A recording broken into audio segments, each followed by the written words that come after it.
All right, so get this. The request we're diving into today, it's a concept that sounds like, honestly, something straight out of a movie, you know?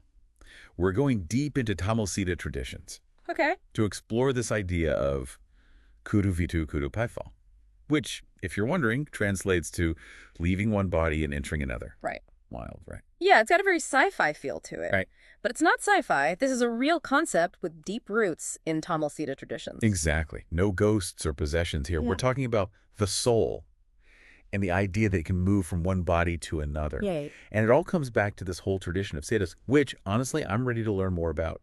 Well, you're in for a treat then, because basically in Tamil traditions, siddhas were these revered figures who had reached this, like, super high level of spiritual enlightenment, you know?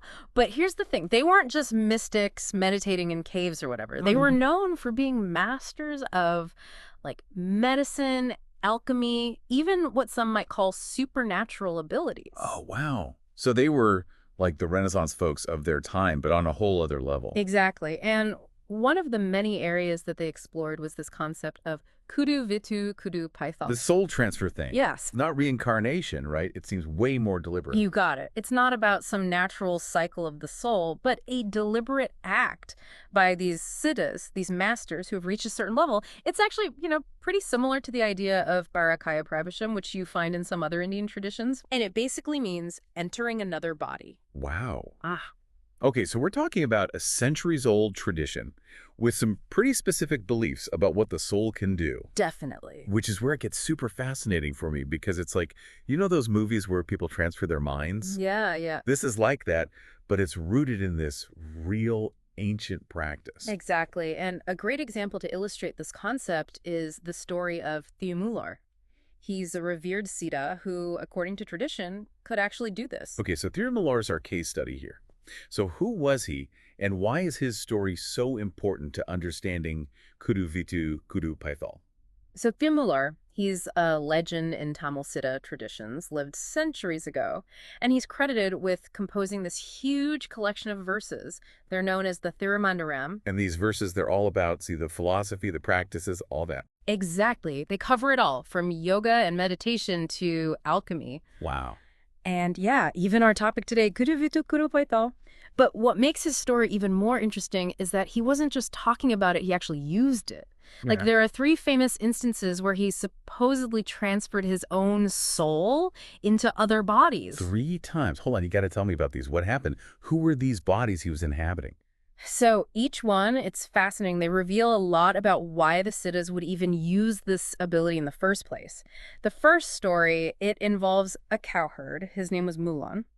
So Thirumalar, he's traveling, and he comes across these cows, and they're all, like, mourning because their herder had died. Oh, that's sad. I'd probably just be trying to figure out how to milk one that I don't know the first thing about cows. Right. Well, Thirumalar, being a siddha, he took it a step further. He transferred his soul into the body of Mulan, the cowherd, like essentially brought him back to life so he could keep taking care of the cows. Whoa. So it's not about, like, gaining power or anything like that. It seems like compassion was a big part of it. Absolutely. It really speaks to this idea of interconnectedness, responsibility within the siddha tradition. Okay, so the second instance, it gets interesting because now we're talking about a king, King Virasanan. He had just died, the whole kingdom's in mourning, especially the queen, right? Okay, so from a cowherd to a king, did he, like, take over the throne? Not quite. He went into the king's body, but not to rule or anything. He just wanted to console the queen, help her through her grief.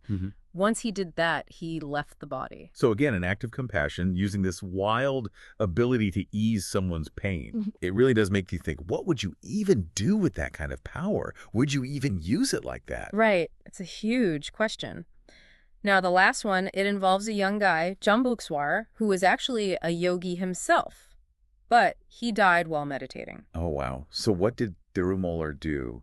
Transfer his soul into this yogi's body? What was the purpose that time? This one's less about immediate help, more about keeping a lineage going. You see, Thirumalar, he saw the potential in this young yogi. So he inhabits his body to guide him, be his teacher, even after death. Wow. Talk about taking mentorship seriously. So Okay. we got these 3 stories all about Thirumalar using Kudu Vitu Kudu Paithal, helping cows, comforting a queen, guiding a soul. Right. It's a lot. Definitely makes you think about life and death differently, that's for sure. Okay, so